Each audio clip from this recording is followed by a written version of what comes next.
Jets up to the 30, the 20, 10, 5. Torrey Horton back to the end zone. 48-yard play.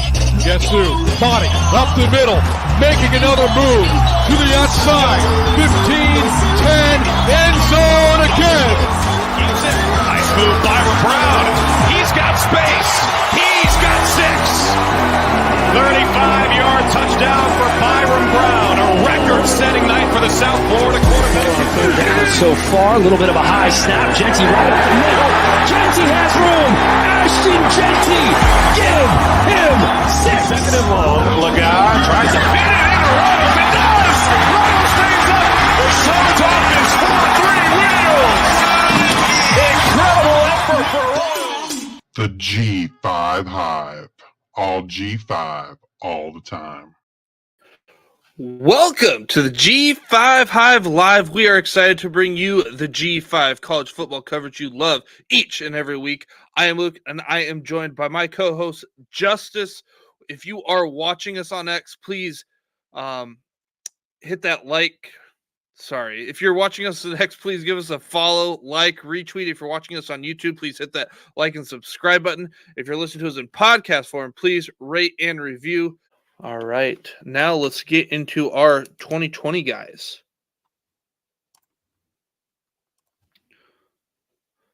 Quarterbacks. JC French. I guess let me preface this. This is your first time watching us. 2020 guys, week 2. So they are leading in pass attempts and passing yards. If they're in the top 20 in both, they have made this list. So let me do that again. JC French, Georgia Southern. He is first in pass attempts per game in the G5 with 43. Technically he's second. Gio Lopez missed week 2, so it's a 1-game sample size. So I took him out. And he is second amongst the 2020 guys in rushing yards with 28. Got Chandler Morris, North Texas, 2 games, averaging 268.5 yards passing. He leads the G5 in passing touchdowns with 7. Jalen Rayner, Arkansas State, second in the G5 in rushing attempts. Sacks not included with 16.5 per game. So that's a lot of running the ball. I anticipate that number will also go up when they're playing Michigan. Joey Aguilar comes in at number 4. What up, Brett? App State, again, I said it last week, doesn't do anything spectacular. I'm looking for things to point out. You can count on him. He's solid. He's just if you were to picture Kirk Cousins for the college side, it's almost hey, just maybe Minnesota Kirk Cousins, not whatever we saw this last week with Kirk Cousins. He's just solid. He's going to go out there. He's going to handle his business. He's going to do what you need. You got Brett Gabbert, Miami. If I was Justice, I would say Miami of Ohio. I don't need to do that. We know Miami. Most pressures. This offensive line allowed 13 against Northwestern. We'll see if that goes down. We're not playing a P4 opponent. Obviously it won't be this week. But of the 2020 group, he has that most pressures with 13. Also, he has the most time to throw in the 2020 group with 2.56 seconds. So riddle me this.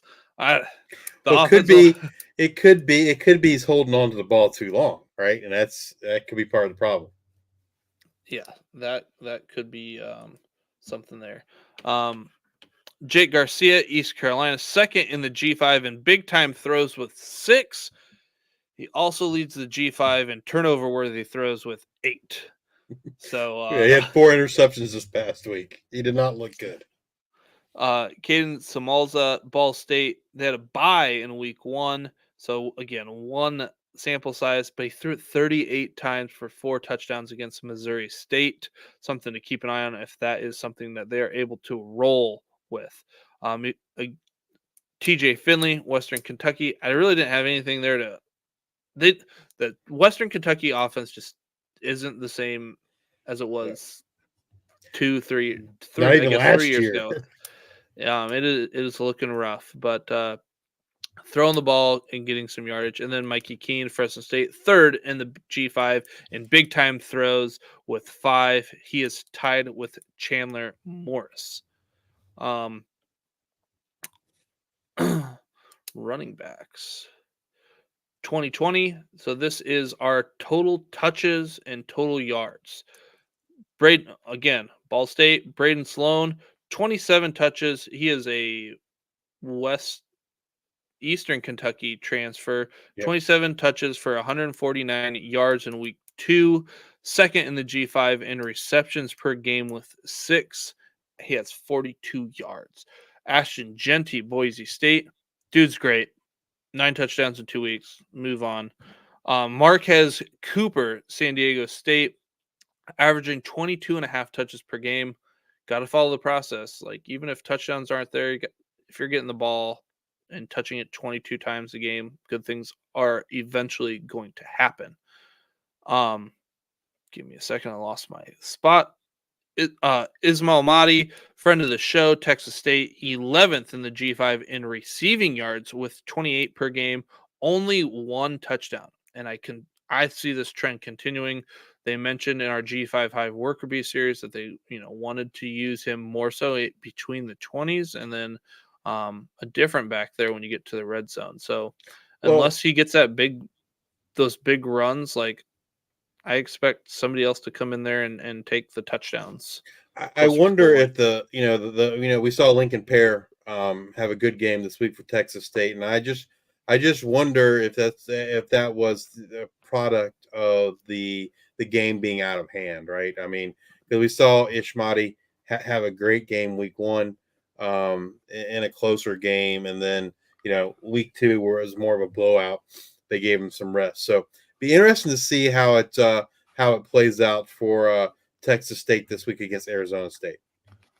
Makai Hughes, Tulane, looked great there against Kansas State.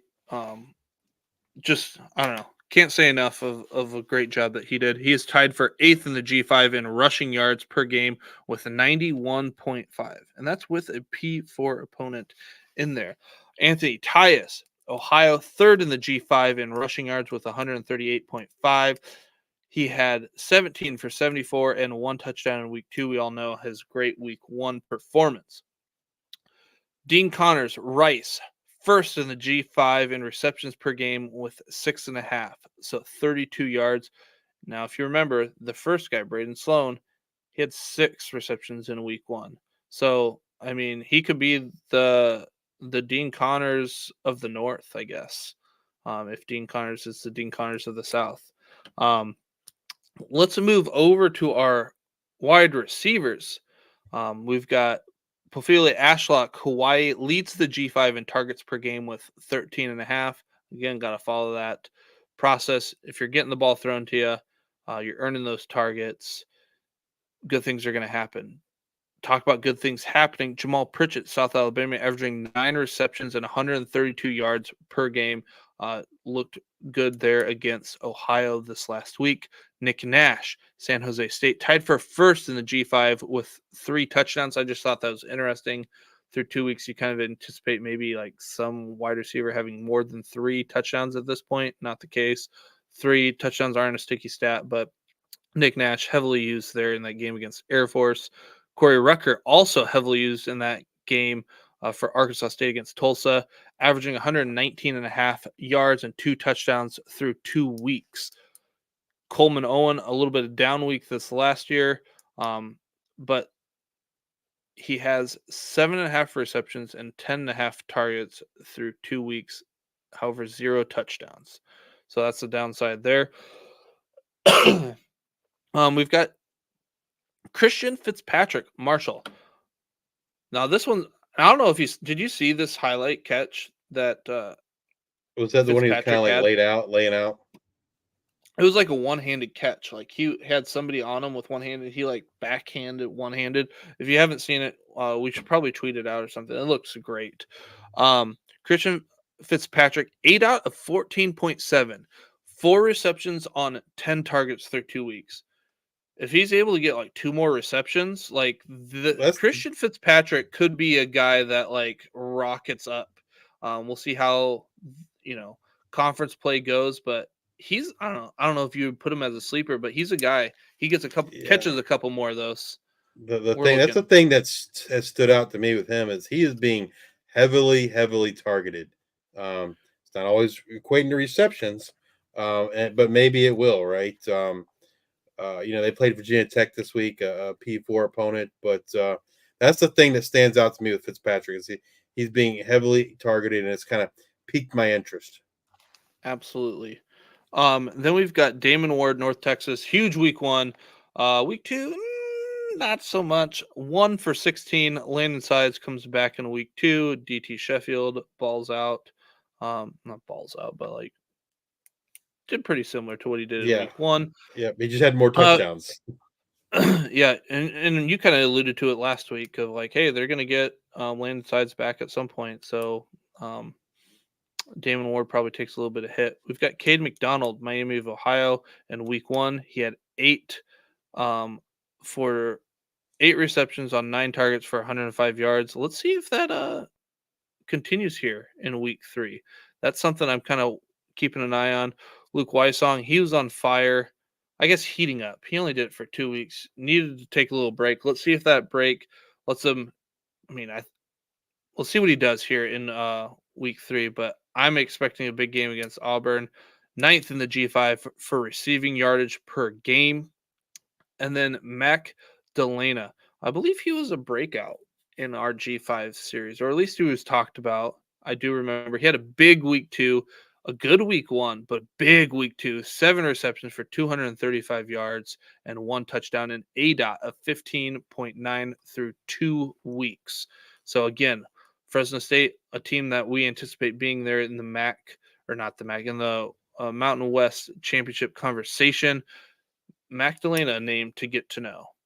Now let's move on to our tight ends.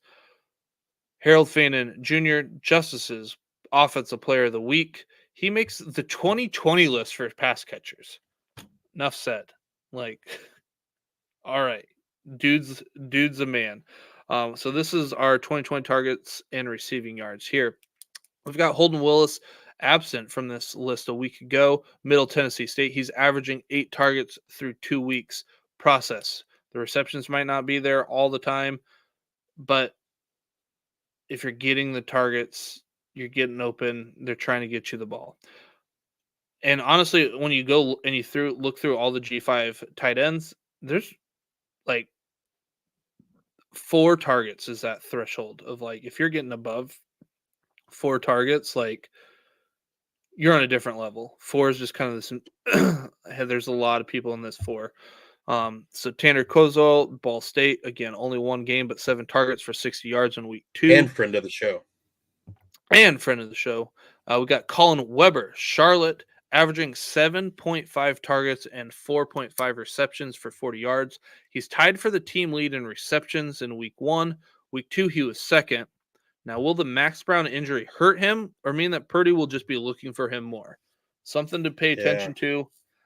We'll see how that goes, but we'll just see how it goes. But Colin Weber, a name to know. And Dorian Fleming, Georgia State, averaging 4 receptions and 48 yards per game. Again, he's been one of the bright spots there on Georgia State, so that is a name to know.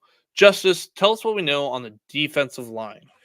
So for defensive line, we're looking at havoc rate here for the 2020 guys. If you're not familiar with havoc rate, it's looking at sacks, pressures, hurries, QB hits, stops on 3rd and 4th down, like crucial stops, and you're dividing that by the number of snaps they play. And so first up, last week we had another Kent State player on this list, Stephen Daly. But this week we got his defensive end mate on the other side there, Cameron Olds from Kent State. After 2 weeks, leading the G5 in havoc rate at a 0.23, or if we were to convert it to percentage, 23%. Next up, defensive end Cameron Stewart, Temple, with a havoc rate of 21%. Desmond Little, UAB at number 3. 20% havoc rate, and the lone defensive tackle interior player on this list after 2 weeks is Will Whitson, Coastal Carolina, havoc rate of 18%. And then the only repeat from week 1, he was number 1 last week. This week he's down to number 5, but he had 2 sacks again. So he's got 4 sacks in 2 weeks. Mike Green of Marshall, havoc rate of 18 or 0.18, 18%. Breakout. He was named a breakout player by the Thundercast, the guys from Russ and KD there from the Thundercast pod when we did our Worker Bee series with them. And I got to tell you what, buddy, they nailed it, right? Because I mean, like 4 sacks in 2 games, two sacks this past week against Virginia Tech. Yeah, he is. We're only 2 weeks into the season, and he's already surpassed, I think, any kind of expectations from that you would expect. He's having a superstar breakout year, right? Not just a standard breakout, I would say. All right, let's move over to the linebackers. Now, for linebackers, we're looking at tackles per game. And the top 3 guys were here last week, not necessarily in this order, but they were in the top 5 this week or last week as well. And number 1 is Luke's defensive player of the week, Jordan Pollard, linebacker for San Jose State, averaging 13 tackles per game. Obviously, like Luke mentioned, they played Air Force this past week. And so, anytime you're playing one of the academies, whether it be Air Force, Army, or Navy, you're going to rack up a lot of tackles from the linebackers because they run the ball a lot. Jordan Pollard with those 17 this past week. But he had a good week, week 1. I think he was either 2 or I think he was number 2 on the list, or maybe 3 in the list week 1. He had double digits in week 1. But that big game against Air Force propels him to number 1 in the G5. Dorian Hopkins, UTEP linebacker. He was number 1 last week, drops to number 2 this week with 12 tackles per game. And Blaine Myrick, South Alabama, just super steady. Like he's not, he hasn't had the big game like Jordan Pollard was 17, but he's like right there, 10, 11, 12 tackles a week. Only a sophomore from South Alabama, having an outstanding season for the Jaguars. Matt Salopek, new to the list. He's a part of the great linebacker tandem that Miami, Ohio has with him and Ty Wise. Matt Salopek at one time was a defensive back safety. He's been a linebacker last year, and this year he comes in also with 11 tackles per game. And then rounding out the list is another player from Marshall. So Marshall's had a player on the defensive line and the linebacker group this week. Landon Watson, Marshall, coming in with 10.5 tackles per game. Tackles are the name of the game for the linebackers. These are the guys kind of leading the way for their teams in the G5. All right, moving over to defensive backs. So for defensive backs, havoc rate something that we calculate on our own. And for defensive backs, we do the calculation here as well. And it's adjusted net yards against per coverage snap. Really what you're looking at is how is the cornerback or safety playing when they are targeted? Like when the guy they're covering is targeted, how well are they doing? And so, like I said last week, three is like what you see from the number 1 guy in the NFL. And so anything close to 3 is a really, really good number. Once again, we only have 1 repeat this week. I think he was number 2 last week. That's Evan Jackson, who's now number 5. But number 1 this week, and it's kind of interesting. I believe the last week we had a different player from Connecticut and a different player from Kennesaw State. And so this week we got cornerback Damon Brinson from UConn with a 2.9. Like I said, 3 is considered like really, really good for NFL. So 2.9 there for Damon Brinson. That's really great. And then cornerback Tyler Hallam, Kennesaw State. Last week we had the name escapes me, but a true freshman for Kennesaw State. This week, Tyler Hallam comes in with a 2.6. Next up, Ladarius Webb Jr. at number 3, someone that we talked about on our Worker Bees series from South Alabama. He's a transfer from Oklahoma State. He comes in at a 2.5.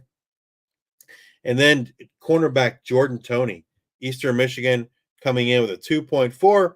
And then Mr. Evan Jackson, safety from North Texas. He's the only repeat on the top 5 list after 2 weeks.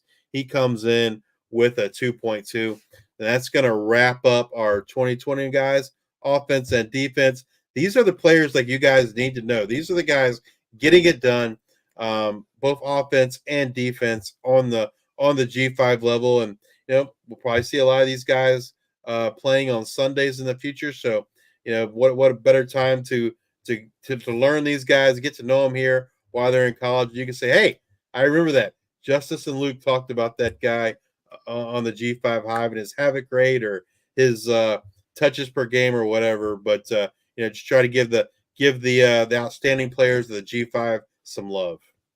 I do have one clarification that I want to talk to the viewers and listeners about. So I'm going to do the offensive stuff during the year, and that is a cumulative stat. So who continues to stay on top for yardage, reception, or yardage, targets, things like that, touches. Justice, when you're doing the defensive stuff, is this just week by week performance, or is this also a cumulative? No, thing? it's It's also cumulative. Okay. And it's a good point though, because we try to normalize this stuff, right? And so most of all the offensive and in the case of the linebackers, that's normalized on a per game basis, right? Havoc rate is normalized on snaps, and then the same with the defensive backs adjusted net yards. But then I do filter out snaps. Like for instance, so if a guy plays one snap and gets a sack on that one snap, his havoc rate's going to be crazy, right? Going to be 100%. And so that's not what we're looking for. And so I do try and filter. Hey, what's a reasonable expectation? So far for those two defensive stats, I've been using 30 snaps a week. So like week 1, you had to have 30 snaps. Week 2, you had to have a minimum of 60 snaps. Week 3, you'll have to have a minimum of 90 snaps. Just to trying to normalize that, right? So I'm not picking the guy that only had one sack and one snap that would have an outstanding havoc rate. It's really not what we're looking for. Like Luke said, it's more cumulative. We're looking for, hey, who's having a great season? So that was just something I wanted to clarify. All right. Well, that's going to do it for us tonight. Come back and join us next week as we discuss what happened in week 3, as well as look forward to week 4 of the 2024 season. And as always, bring you up to date on all the latest news and happenings in the world of G5 college football. If you're watching us on YouTube, please hit that like and subscribe button. And if you're watching us on X, please give us a retweet, a like, a follow. And if you're listening to us on Apple Podcasts or Spotify, please subscribe and leave those 5-star ratings and reviews. Thank you all for your support. And until the next time, we are the G5 Hive.